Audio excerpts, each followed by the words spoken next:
Alléluia. Amen. Alléluia.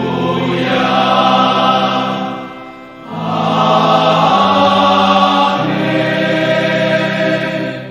Bien, chers amis de Café Évangile, Éléazar engendra Mathan, Mathan engendra Jacob, Jacob engendra Joseph, l'époux de Marie, de laquelle fut engendré Jésus, que l'on appelle Christ. Bien, chers amis, nous rentrons dans le dernier virage préparatoire pour la nativité du Seigneur.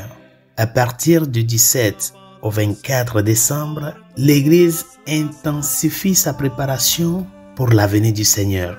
C'est-à-dire qu'elle n'est plus prête à rien d'autre qu'à recevoir la gloire de la nativité du Christ. L'Église se plonge dans un temps de stupeur, marqué par exemple par les fameuses antiennes du Magnificat dans les vêpres du soir. À partir de ce jour, les antiennes du Magnificat dans la prière du soir que nous appelons communément les vêpres seront annoncées par une exclamation « Ô Emmanuel !»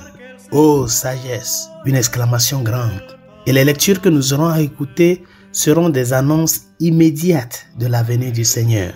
Chaque jour sera une annonciation du Seigneur et de son précurseur. C'est pour cela, chers amis, si l'Église, comme mater et magistra, mère et éducatrice, dans sa sagesse, focalise avec une certaine vigueur la préparation à la venue du Seigneur dans ces derniers 8 jours, commençons par aujourd'hui, nous tous, comme Église, nous sommes appelés aussi à mettre le paquet.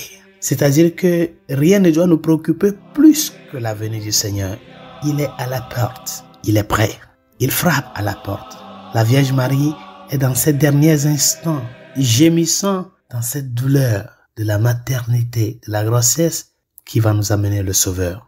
Et l'évangile de ce jour, de ce 17 décembre, qui sont les premières pages de l'évangile selon saint Matthieu, nous présente la généalogie du Christ. Et dans cette généalogie, c'est-à-dire l'arbre généalogique du Seigneur, comment est la descendance du Dieu fait homme, cette généalogie que Matthieu nous présente vient nous enseigner en premier lieu que celui qui vient à nous, bien qu'il est Dieu, il n'est pas tombé du ciel. Il est aussi vrai homme. Il a une descendance humaine. Et dans cette descendance humaine, il y a ce que nous appelons l'histoire du péché. Il y a l'histoire du mal. Ceux qui ont l'habitude de parcourir les Écritures saintes doivent se rendre compte qu'il y a certains noms dans cette généalogie qui incarnent des grandes situations de péché. Il y a des prostituées dans cette lignée du Christ. Il y a ce que les grands prêtres et les scribes appelleraient des grands pécheurs dans cette lignée du Christ. Tout Dieu qu'il est, il a assumé déjà dans sa conception porter le péché de l'humanité. Il est rentré au fond, il a pénétré au fond du mal de notre histoire pour la transformer. Mon frère, ma soeur, il y a beaucoup de gens qui, voyant la situation drastique et pénible de leur famille, se considèrent comme si ils ne peuvent plus rien faire pour changer l'histoire de cette famille-là. Et quand j'écoute des gens comme ça, qui tout le temps se lamentent, est-ce que dans ma famille, il n'y a personne qui a évolué? Dans ma famille, il n'y a personne qui a une référence grande. Pourquoi toi là, tu ne peux pas faire la différence? Tu peux faire la différence. Le Seigneur est rentré dans cette lignée qui est marquée par le péché, qui est marquée par la jalousie, qui est marquée par le mal. Et c'est en assumant son histoire qu'il a transformé cette histoire-là, parce qu'il est venu pour ça. Et c'est aussi ça, la réalité de beaucoup de familles. Chaque famille a une histoire, des fois difficile, dramatique. Et quand le Seigneur nous a fait fils et filles de cette famille-là avec des histoires difficiles, c'est pour nous montrer que s'il nous a mis là-bas, c'est parce qu'il compte sur nous. Il y a des familles où c'est seulement une personne qui a changé l'histoire de cette famille. Parce que cette personne a dit, ça suffit, il s'est mis au travail. C'est ce que le Seigneur veut nous dire aujourd'hui. C'est ce que saint Matthieu, à travers la généalogie du Christ, veut nous montrer. Chaque famille humaine a une histoire. Chaque généalogie a une histoire. Et dans beaucoup de situations, ce sont des histoires dramatiques, difficiles, de péché. La situation de nos familles ne détermine pas ce que nous serons. Ça peut nous conditionner, mais ça ne peut pas déterminer notre ligne de vie. Ça, c'est très important. Les gens qui pensent que c'est parce que mon grand-père a fait ceci, C'est pour cela que je suis comme ça aujourd'hui. C'est parce qu'un membre de ma famille a fait ceci. C'est pour cela que les choses ne marchent pas pour moi aujourd'hui. Je suis en train de payer les conséquences du mal de ce grand-père que je n'ai jamais même connu. Les gens qui pensent cela, c'est comme si nous sommes en train de considérer Dieu comme quelqu'un qui a ce sens de jalousie à ce que nous payons les prix des actes d'autres personnes. C'est pour cela que je dis, il est vrai que l'histoire de notre ascendance peut conditionner notre vie. Mais ça ne détermine pas, ça ne peut jamais déterminer ce que Dieu a voulu que nous soyons. C'est à nous-mêmes de nous ouvrir, de prendre conscience de que le Seigneur m'a mis ici pour quelque chose.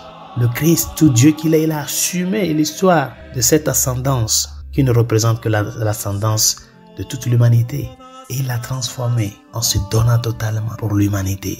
Apprenons à lire à la lumière du Christ qui est venu transformer l'histoire de l'humanité. Apprenons à lire à sa lumière l'histoire de nos familles, l'histoire de notre ascendance. Le Seigneur veut que nous collaborions avec lui pour transformer ces réalités de vie. À nous d'être conscients, à nous de nous mettre au travail, comme tant de personnes l'ont fait, en confiant au Seigneur, en nous ouvrant à la grâce et aussi en donnant tout de nous pour que cette histoire d'obscurité puisse parvenir à être une histoire de vraie lueur, d'espérance et de joie. Demandons au Seigneur de nous aider parce que ces derniers jours qui nous séparent de Noël soient des jours où nous parvenions à faire l'expérience concrète, unique et profonde de l'amour de Dieu. Que les lectures que nous aurons à écouter ces jours-ci nous amènent à voir jusqu'à quel point Dieu nous a aimés, jusqu'à quel point nous tenons à son cœur et quel est son plan d'amour si profond pour notre salut. Demandons au Seigneur de nous aider à vraiment embrasser le don du salut qu'il nous a apporté afin que lui qui est venu transformer l'histoire de l'humanité, transformer l'homme et tout l'homme, puisse trouver en nous cette collaboration de pouvoir y parvenir à travailler nous aussi de notre part pour que la lumière du Christ puisse parvenir aussi au coin et au recoin de nos familles. Bonne journée, Dieu vous bénisse.